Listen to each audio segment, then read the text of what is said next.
Ó, pega o look a 30 mil quilômetros, mesmo assim você consegue me reconhecer. Adoro uma ventania artificial. Gente, como que eu nunca tinha encontrado essa posição antes? E olha que lindo! Esse cenário com essa roupa. Ó, ó. Eu fico até emocionada, cara. Hello guys, welcome back to my channel. Fiquei um mês sumida, gente. Você me perdoa, tá? Desculpa. Tinha tirado esse tempo pra refletir um pouco, viver um pouco, curtir a vida como se não houvesse amanhã. Mas eu tô bem, tô nova, nada me abala. Menos estudo, relacionamento, faculdade. Inclusive, por falar em futuro, adivinha qual vai ser o tema de hoje? Futuro, não sei se vocês entenderam. Eu até tinha pesquisado no Google assim, quais são as cores do futuro? E aí tava azul com vermelho. Quem fala que isso aqui é rosa, eu vou bloquear. Ai, Juliana, mas a gente já não falou desse tema naquele vídeo Eu Tenho Medo de Mudança? Sim.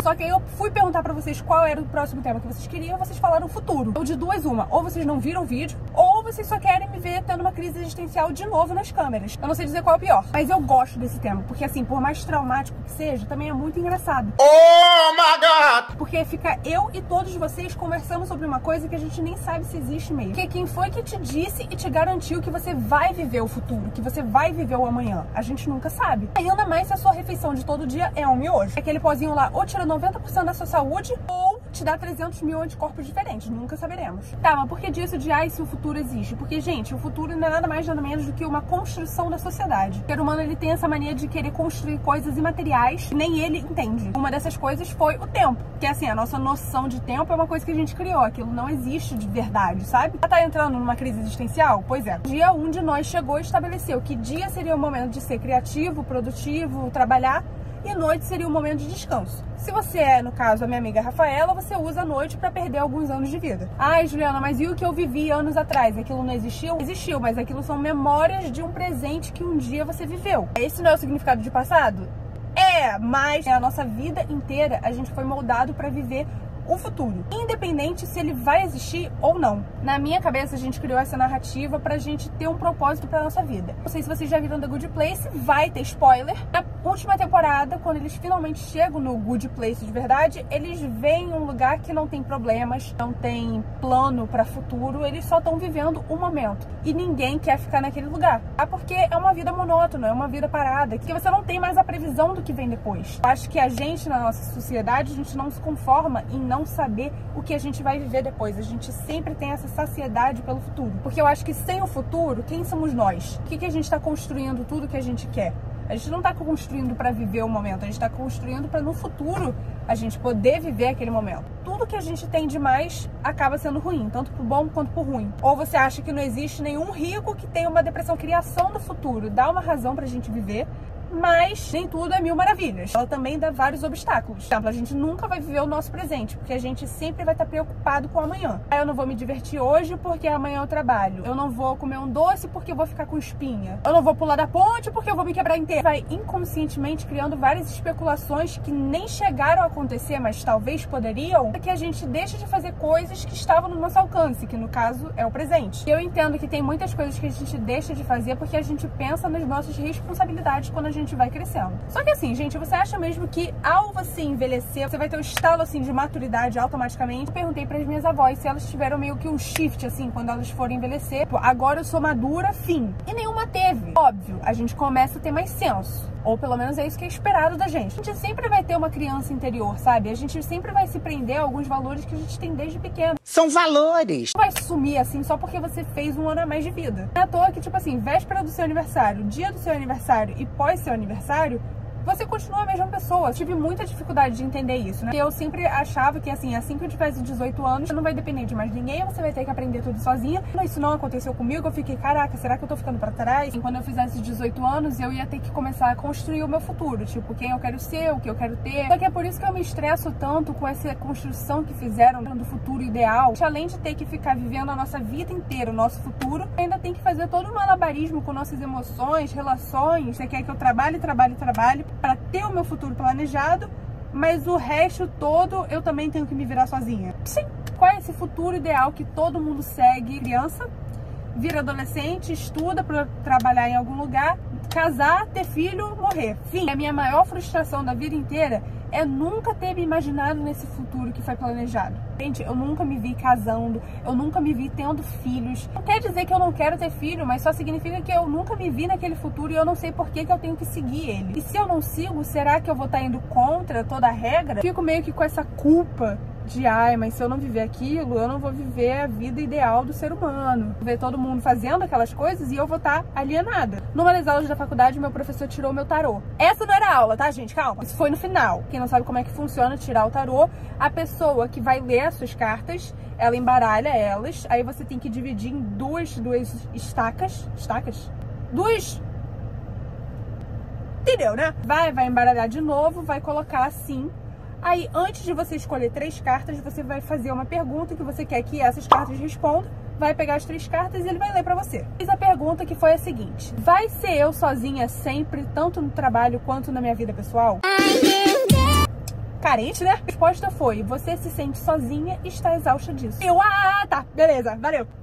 Beijo. Foi dada alguma solução? Não. Foi dado algum trauma? Com certeza absoluta. O que eu quis compartilhar com vocês? A leitura das minhas cartas foi pra me humilhar? Pode-se dizer que sim, mas compartilhar isso porque até na leitura do seu suposto futuro, você não tem uma resposta concreta, sim um incentivo pra você mudar o hoje. Ele dizia, né, pra eu trabalhar isso em mim mesma, autoconhecimento e tudo mais. Mas isso é o que eu tenho que fazer agora, não é o que eu vou fazer no futuro. A gente fica tentando criar o nosso futuro, mas ao mesmo tempo a gente também quer viver o nosso presente antes que seja tarde demais, sabe? Cada vez mais as pessoas hoje em dia querendo viver o momento, viver o hoje. Teve um impacto muito grande a pandemia nesse caso. A gente ficou preso 2 anos. Uma outra aula da faculdade, isso é aula de verdade, tá? Sobre cultura e sociedade, a gente estava conversando sobre o sistema social, capital. Como, além do sistema colocar ordens pra gente seguir, ele também coloca várias distrações pra gente não perceber que a gente tá tendo que seguir. E aí eu acho que quando chegou a pandemia, a gente ficou tanto tempo sem fazer nada que a gente percebeu, eu acho que tem gente mandando em mim. E com isso a gente começou a se questionar sobre tudo, meio que sair dessa bolha de controle que foi feita pra gente ficar. E eu sinto que eu fui muito coach aqui, talvez eu seja um pouquinho hipócrita agora. Eu admito, tá? Eu sou extremamente hipócrita. Eu diria que eu tenho orgulho, mas eu tenho um conforto sobre. Juliana, hipócrita em que sentido? Tô falando muito isso de viver o presente, viver o agora, experienciar coisas, mas eu mesma não faço isso. Eu não vivo muito medo de me arriscar. Acho legal falar isso aqui porque é muito fácil a gente ficar sugerindo que o outro tem que fazer da vida dele e não se colocar no lugar para um segundo. Eu acho muito legal a gente ficar falando da nossa vida, porque ajuda a gente a ter essa percepção do que a gente tá fazendo. E também, outras pessoas podem sugerir coisas pra gente que a gente nem pensou. Não é à toa que terapia dá certo. Mas vamos lá, já que vocês gostam de ficar me analisando, eu vou contar a minha situação pra vocês. Eu tenho 18 anos, compilado de obsessões alcançáveis e não alcançáveis, algumas amizades, fim. Mas enfim, tendo essa mini apresentação sobre eu mesma, pra você entender um pouquinho sobre a minha vida e de quem eu sou. Eu sempre vivi a minha vida pelos olhos de outras pessoas, que é muito bom por alguns instantes, né? Porque a gente fica sabendo de várias coisas pelos outros sem a gente ter que fazer nada. Mas depois, é o que eu disse, fica monótono, fica chato, fica parado. Deixo de viver muitas partes, porque por mais que eu esteja experienciando alguma coisa pelos olhos do outro, o outro nunca vai me contar absolutamente tudo que aconteceu quando ela experienciou aquilo. Eu diria que essa experiência passiva foi uma opção, mas foi mais um estado de conforto. É bom, às vezes, você não se posicionar, não falar sobre as suas vontades, por medo, né, gente? Famigerado medo, afraid, scary. Eu acho que é por isso que eu tô solteira. Eu acho que eu fiquei tão confortável em não agir pra evitar humilhações que eu acabei deixando de viver muita coisa. Gente, é impressionante. Tipo assim, tem 500 mil carros no estacionamento. O da família que acabou de chegar e tá indo entrar em um, é por acaso que está na minha frente. Eu tenho que parar de gravar, porque aí eu fico com vergonha da pessoa me ver falando sozinha, porque, gente, isso não é normal. Continuando. Fiquei sem humilhação, mas aí eu também fiquei sem experiência. Todos os dias pareciam o mesmo. Isso só começou a me incomodar quando eu comecei a refletir sobre o meu futuro. Além de não ter vivido aquelas coisas que muitos dos meus amigos viveram, eu ainda tenho conta pra pagar. Aí é difícil, realmente. Com a pandemia, talvez... Não tô falando que a pandemia foi uma coisa boa, mas eu encontrei muitas pessoas que passaram pelo mesmo. Eu sinto que na pandemia a gente ficou mais aberto de falar sobre os nossos sentimentos. Acho que a gente finalmente entendeu que ninguém é único. O problema que você tem, com certeza alguém no mundo tem. 8 bilhões de pessoas no mundo. Você acha mesmo que ninguém vai ter passado por alguma coisa nem um pouco similar com o que você passou? Às vezes vocês me mandam assim na DM, desabafando, falando sobre o futuro de vocês. Ou até aqui nos comentários vocês falam bastante.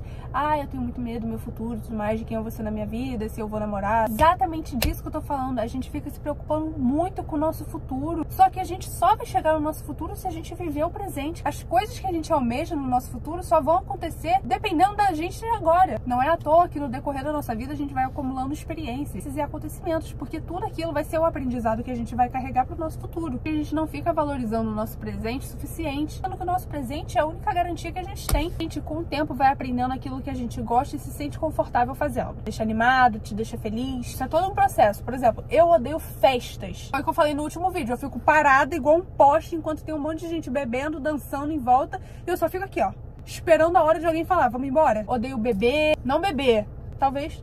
Eu não odeio beber. Agora, com o tempo, eu fui descobrindo que eu gosto muito de shows, de sair pra restaurante, ficar com alguns amigos conversando sobre a vida. Eu acho isso muito legal. E os ambientes, esses lugares que me fazem ficar feliz e me fazem querer fazer parte daquilo. E não fico com a cara fechada, sabe? Assim, quando eu vou pra festa, eu não fico com a minha cara fechada, mas assim, eu não aproveito tanto quanto eu aproveitaria nesses lugares que eu falei que eu me sinto confortável. Esse entendimento que a gente vai tendo ao longo do tempo. Você não precisa fazer alguma coisa só porque os seus amigos gostam daquele ambiente. Você pode ir descobrindo o que você gosta de fazer. E aí eles podem ou não te acompanhar. Se eles não te acompanharem, você indo fazer aquilo que você gosta, você pode conhecer outras pessoas que também gostam daquilo. E aí você não só vai ter os seus amigos que gostam de coisas diferentes, mas você também vai ter aqueles seus amigos que gostam daquilo que você gosta. Porque, cara, sinceramente, eu não sei quem foi que disse pra vocês que a amizade ter em comum absolutamente tudo. Minhas amigas amam beber, amam ir pra festa, músicas que eu nem gosto. Se a gente se dá certo, sabe? Não é porque elas não gostam daquilo que eu gosto que a gente não é amiga, entendeu? Até por experiência própria, eu já fui tentando ser igual todas as minhas amizades antigas e eu não me divertia nem um pouco. Porque eu não tava fazendo aquilo que eu gostava, eu só tava tentando me encaixar numa bolha que eu não precisava. Assim, eu sinto que se eu tivesse sido eu mesma, em algumas amizades, talvez teria dado mais certo. Que o segredo de ter relacionamentos, ter amizades, evoluir, você sempre ser você mesmo. Obviamente tem coisas que a gente tem que mudar em si mesmo. Você não precisa fazer tudo aquilo que seus amigos fazem, mas também não seja que nem eu de deixar de experienciar algumas coisas só por medo. Eu tenho percebido muito disso, né? As pessoas deixam de fazer algumas coisas porque elas acham vergonha alheia. Eu me incluo nisso, tá? Várias vezes eu vejo, tipo, pessoas dançando assim numa festa e eu fico tipo, meu Deus, que vergonha. Porque, gente, é a forma da pessoa se divertir. Eu já tinha percebido isso em mim, mas eu comecei a perceber em outras pessoas também. Deixa a pessoa se divertir, gente. Eu acho que a gente ficou tanto tempo preso no TikTok nessa ideia de pick me, querer se aparecer. Só que, gente, a gente não tá sabendo distinguir diversão de querer se aparecer. Porque eu tenho certeza que aquelas pessoas que eu tava falando, tipo, nossa, que vergonha, elas estavam lá pra se divertir. Elas não estavam nem aí se você tava olhando ou não, entendeu? Eu tirar isso da minha cabeça, tá? Estou no processo. Tem muitas vezes que eu ainda faço isso. Obviamente tem gente que ainda quer aparecer, gente, mas eu acho que a gente tá generalizando muito esse tipo de pessoa. E a pessoa vai pra festa, ela não vai pra ficar igual um poste igual eu fico, né? Esse julgamento que a gente tem tido tem que parar. Basta! Chega! Muda, Brasil! Gente, essa é a dica que eu dou pra vocês. Experiencie tudo, mas você não precisa repetir aquilo que você já experienciou e viu que você não gostou. É aquilo, gente. Tem certas coisas que são eventos canônicos, todo mundo tem que passar por aquilo. Eu tenho 18 anos, não vivi muitas coisas que eu devia ter vivido como um evento canônico, mas assim, eu não sou infeliz, tá, gente? Tô muito bem. Talvez se você abrir meu Twitter, vai ter algumas coisas que dizem o contrário, mas assim, gente, a família que eu tinha falado voltou. Eles me viram de novo aqui. Eu acho que, infelizmente, eu estarei tendo que pular do prédio. Só pra finalizar, vocês me perguntaram sobre como tá sendo a faculdade. Gente, eu estou completamente feliz. Eu faço cinema e audiovisual, eu já falei isso pra vocês, mas vocês não ligam pra mim, né? Vocês não gostam de mim. Muito feliz com a minha turma de 9 pessoas. Tô preocupada porque são 4 anos de faculdade. Se muita gente começar a desistir, vai no final ser só eu me formando? Tô! Não vou negar, tô. É muito diferente do que eu imaginei. Imaginei que eu não ia passar a primeira semana sem chorar, mas, gente, eu superei. Eu chorei na segunda semana. Tem muito filme, tem muitas coisas que os professores falam que eu não entendo bulhufas. Tem, mas assim, isso já acontecia antes da faculdade, então. E pra finalizar, eu vou admitir, eu já tenho uma obsessão na faculdade. Um beijo! Eu me expus mais do que eu devia nesse podcast, então eu estarei sim me excluindo do planeta Terra. Pove, eu quando sou sua Uber. Oi, pra onde vamos? Casa do caralho? Muito bem. Eu já tive que mudar minha bolsa da faculdade porque essa começou a desfiar. Mas olha, gente, ó, cheio de tins e Jeff. Quem quiser tá me dando, eu vou abrir uma caixinha postal, que tal? Fica parecendo garota escoteira. Hoje é um domingo, eu não estou feia e meu cabelo tá bom. Quer ver que amanhã, quando eu estiver aqui pra aula, eu vou estar a bicha mais feia que já existe no mundo inteiro? Enfim, gente, é isso. Espero que vocês tenham gostado do vídeo. Quem não gostou, dá like. Quem gostou, comenta. Prometo que eu não vou mais sumir por um mês, talvez 2. Gente, amo muito vocês. É tudo mentira. Um beijo! Óbvio que a chave prendeu de novo. Olha, gente, minha segunda garrafa. Até agora eu não fui na escola de novo pegar outra. Bebam água, crianças. Ai, eu tenho que fechar o carro, né? Esqueci. Beijo, divos.